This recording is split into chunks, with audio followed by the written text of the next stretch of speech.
teach a concept in the Black Wealth Boot Camp called economic fortification, where you have a group of entrepreneurs that are all running their businesses, but they're kind of like an economic family. They trust each other.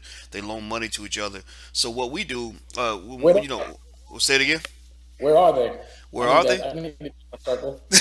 You can join, man. You're definitely welcome. Well, you kind of are in the circle. We're friends now, man, and I know we've been working together. And so, basically, what happens is when you have a group of other entrepreneurs around you, it's almost like a group of mothers who watch each other's kids. You know what I mean?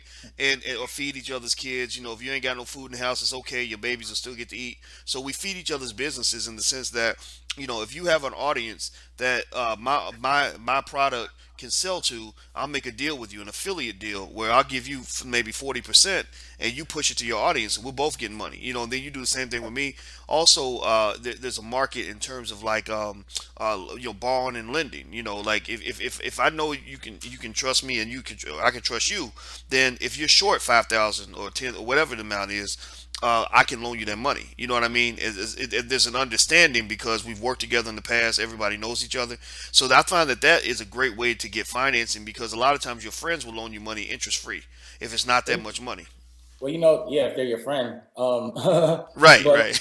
we had something like that in the street, and actually, it was what the what Rockefeller was built on was a concept called the circle of success, and what it meant was that, and I said it in backstage. I explained it in backstage. Was that if let's say there's 10 of us, and that was why our agenda was always to get all 10 of us rich, because if I go broke, I could just take a little from each of you without it hurting you, and I'm rich again. You understand what I'm saying? So let's say there's 10 of us and I need $1 million, 100,000 from each person. I'm a millionaire all over again, and everyone else, has only had to give up 10, 100,000. There's nothing that's going to crack you.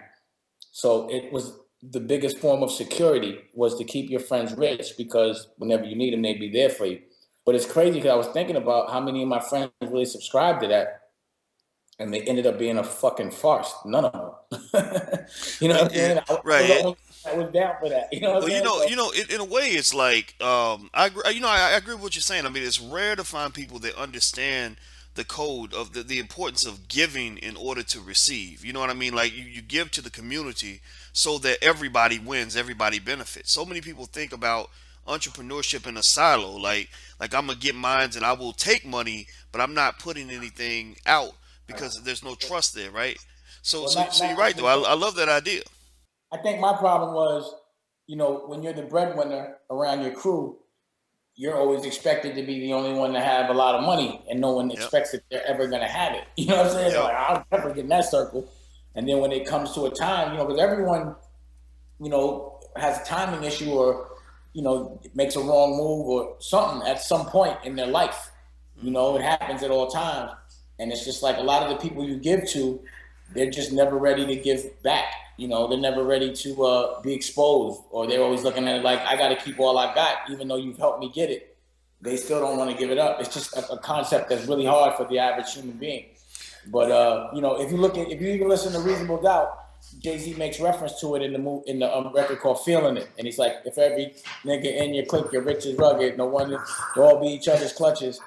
You listen to it one day, but he didn't believe in Well, it. well, I tell you, man, I think that I think that that's just such a powerful idea Sorry because about hey, sorry about that. Get out also of here. They just come in and fight. They didn't come in and say hi. They came in to wow. growl. Well, Yeah. they learned to fight from you, I guess, right? They live with a fighter, but I'll say this, man. I think that's important to know. I mean, I like that point you made because the mafia gets this. You know what I mean? Like you get mafia families where if one person's successful, you expected to give your friends a taste of that. You know what I mean? Like You don't have too much choice. what you say? What you say?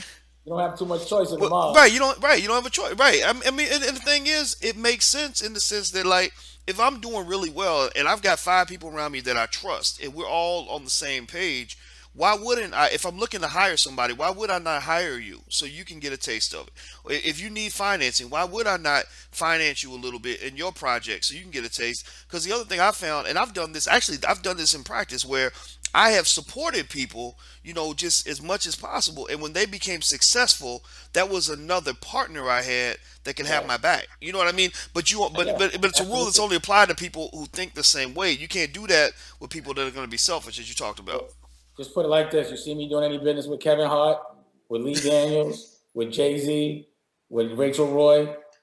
None of them. Wow, you said enough, man. Well, oh well. All right.